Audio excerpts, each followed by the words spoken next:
तभी पानी में कुछ हलचल हुई। सुलेमान ने देखा वही बड़ी रंग बिरंगी मछली जिसे उसने पहले बचाया था। मछली ने सिर बाहर निकाला, जैसे पूछ रही हो, क्या हुआ? सुलेमान ने बताया, मैं एक हीरे की जड़ी हुई अंगूठी ढूंढ रहा हूं जो समुंदर में गिरी है। अगर न मिली तो मैं और शहजादी दोनों मर जाएंगे। मछली ने आंखें झपकाईं और पानी में गोता लगाकर चली गई। सूरज ढलने में सिर्फ थोड़ा वक्त सा था। सुलेमान निराश हो चुका था। अचानक मछली फिर आई। उसके मुंह में वही चमकती हुई अंगूठी थी जैसी उसे बताई थी। सुलेमान खुशी से उछल पड़ा। उसने अंगूठी ली और बोला, शुक्रिया, तूने मेरी जान बचाई। अल्लाह तुझ पर भी रहम करेगा। मछली ने एक बार देखा, आंखें झपकाईं और पानी में चली गई।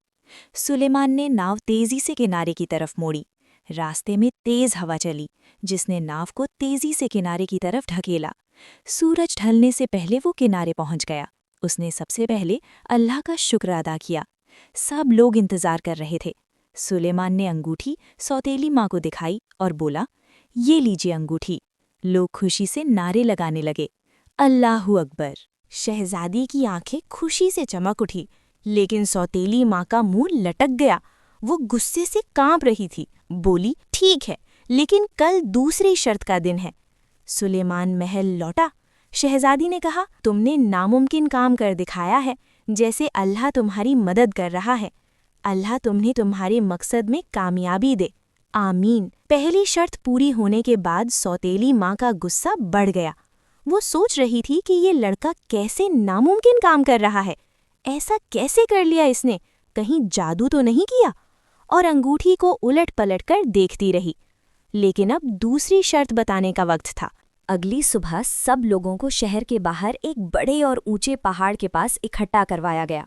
सौतेली माँ ने ऊंची आवाज में ऐलान किया, ये पहाड़ बहुत ऊंचा है। इसकी सबसे ऊपर चोटी पर एक फूल उगता है। वो फूल साल में सिर्फ एक दिन खिलता है, आज के दिन। तुझे वो फूल लाना है सूरज ढलने से पहले। अगर न ला सका तो मौत तेरा यहाँ इंतजार करती मिलेगी। लोगों ने पहाड़ को देखा। वो बहुत खतरनाक लग रहा था। रास्ते तंग, चट्टानें फिसलन भरी। हर कोई सोच रहा था कि ये तो हो ही नहीं सकता कि ये लड़का वहां पहुंच पाए। फूल लाना तो दूर की बात है। सब लोग सुलेमान के लिए दुआ मांगने लगे। सुलेमान ने कुछ नहीं कहा। उसने शहजादी की तरफ देखा। शहजादी की आंखें नम थीं, दिल डरा हुआ था, लेकिन फिर भी उसने सुलेमान को हौसला दिया। सुलेमान ने अल्लाह का नाम लिया और रास्ता शुरू किया। वो चढ़ाई चढ़ने लगा। कभी पैर फिसलने लगता, कभी गिरने वाला होता, कभी थक कर बैठ जाता। गर्मी बहुत तेज थी, पसीना बह रहा था। पानी की कमी से गला सूख रहा था। दोपहर बीत गई। सुलेमान अभी भी बहुत नीचे था। वो थक कर एक पत्थर पर बैठ गया। उसने आसमान की तरफ देखा और दुआ मांगी, या अल्लाह, तूने हमेशा मेरी मदद की है। मैं किसी लालच में नहीं, दूसरों की जान बचाने के लिए ये कदम उठाया है। मुझे तेरी हर कदम पर ज़रूरत है मेरे अल्लाह, मेरी मदद फरमा। तभी उसे आसमान में एक साया दिखाई दिया। सुलेमान ने देखा वही बड़ा नस्र था जिसे उसने शिकारी से बचाया था। नस्र उसके पास उतरा। उसकी आंखों में प्यार था। सुलेमान बोला, दोस्त, मुझे उस चोटी तक जाना है। वहाँ एक फूल है जो आज ही खिलता है। अगर ना लाया तो मैं और शहजादी मर जाएंगे। गिद्ध ने सिर हिलाया और उड़ गया, सीधा पहाड़ की सबसे ऊंची चोटी की तरफ। सुलेमान नीचे बैठा इंतजार करने लगा। वक्त बीत रहा था। थोड़ी देर बाद गिद्ध वापस आया। उसके चोंच में एक बहुत सुंदर चमकदार फूल था। फूल अभी अभी खिला था। रंग इतने जानदार और पुरकशिश और दूर से भी चमक रहा था। सुलेमान की आंखों में खुशी के आंसू आ गए। उसने फूल बहुत संभाल कर लिया और बोला, शुक्रिया मेरे दोस्त, तूने मेरी जान बचाई। मैं कभी नहीं भूलूंगा। गिद्ध ने एक बार देखा, सिर हिलाया और उड़ गया।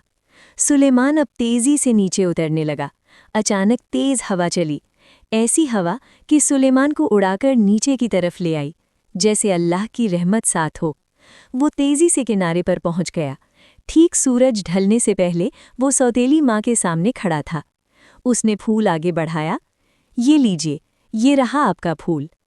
लोग खुशी से चिल्लाने लगे। शहजादी की आंखें खुशी से भर आईं। सौतेली माँ का चेहरा फिर से काला पड़ गया। वो गुस्से से कांप रही थी लेकिन कुछ कह नहीं पाई। बोली, ठीक है, कल तीसरी और आखिरी शर्त, कल सुबह। सुलेमान सबके साथ महल लौटा।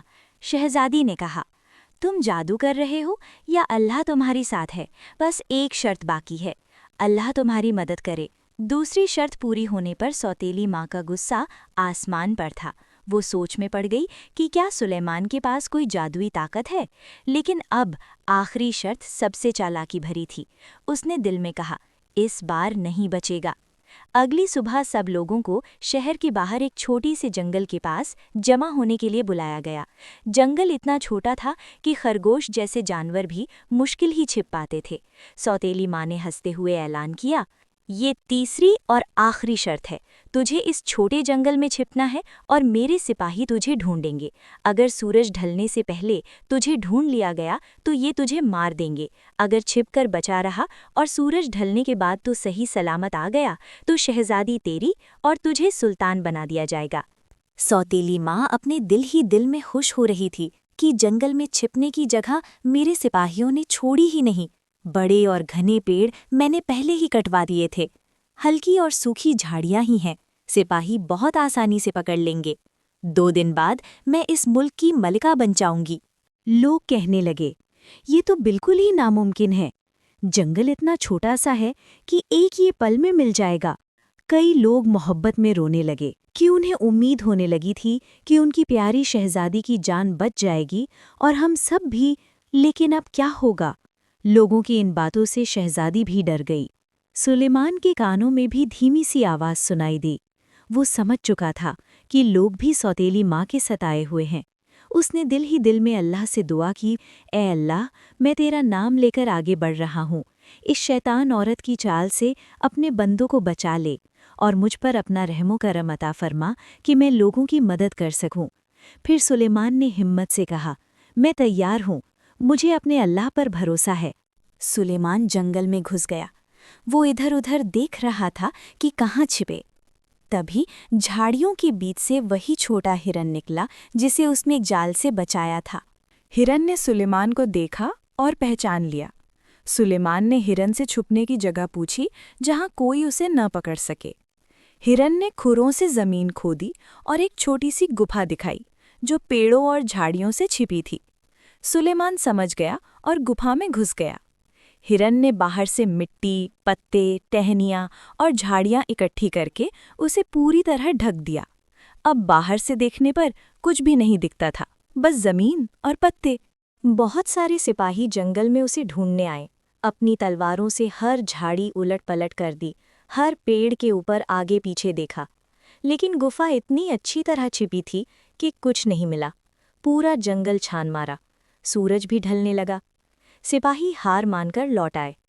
सूरज ढल गया तो हिरण ने अपने खुरों से पत्ते हटाए और मिट्टी हटाई। सुलेमान जंगल से बाहर निकला। सब लोग खुशी से चिल्लाने, उसने कर दिखाया। शहजादी दौड़ कर आई और आंसू बहाते हुए बोली, तुमने तीनों शर्तें पूरी कर दी सुलेमान, तुम अल्लाह के नेक बंदे हो। सौतेली माँ का चेहरा सफ़ेद पड़ गया। वो गुस्से से कांप रही थी, लेकिन अब कुछ नहीं कर सकती थी। महल में शादी और ताजपोशी की बड़ी तैयारी होने लगी, लेकिन सुलेमान को नींद नहीं आ रही थी। आधी रात को दरवाज़ा खुला। सौतेली माँ चुपके से अंदर आई। उसके हाथ में जहर वाला खंजर था। वो सुलेमान को मारने आई थी ताकि शहजादी और तख्त उसका हो जाए। सौतेली माँ ने जैसे ही खंजर मारने के लिए अपना हाथ उठाया, सुलेमान ने जल्दी पलटकर उसका हाथ कसकर पकड़ लिया। सौतेली माँ गुस्से से बोली, तू मुझसे तख्त छीनना चाहता है? इतने सालों से मुझे इंतजार था। 2 दिन बाद ये तख्त और ताज, ये महल मेरा हो जाता, लेकिन तूने मेरी सालों की मेहनत पर पानी फेर दिया। मैं तुझे खत्म कर दूंगी।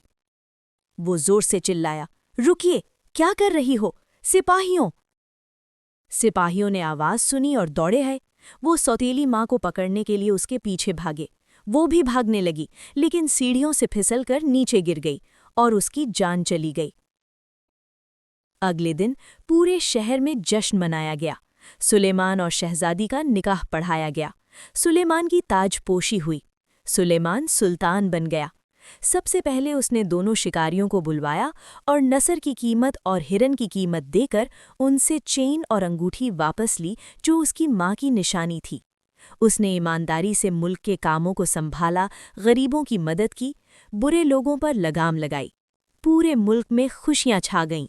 सुलेमान ने हर मुश्किल में सब्र किया, भूख, गरीबी, अकेलापन, जुल्म, लेकिन कभी शिकायत नहीं की।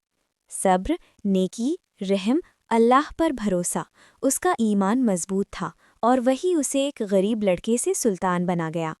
कुरान में अल्लाह फरमाता है, बेशक अल्लाह सब्र करने वालों के साथ है। सूरह अल-बकरा 253। जो दूसरों पर रहम करता है, अल्लाह उस पर रहम करता है। सही बुखारी। जो अल्लाह पर भरोसा करता है, अल्लाह उसके लिए काफ़ी है। सूरह अत-तलाक 65:3। जिसने ज़र्रा बराबर भी भलाई की होगी वो उसे देख लेगा। सूरह ज़िलज़ाल 99:7। जालिम कभी कामयाब नहीं होते।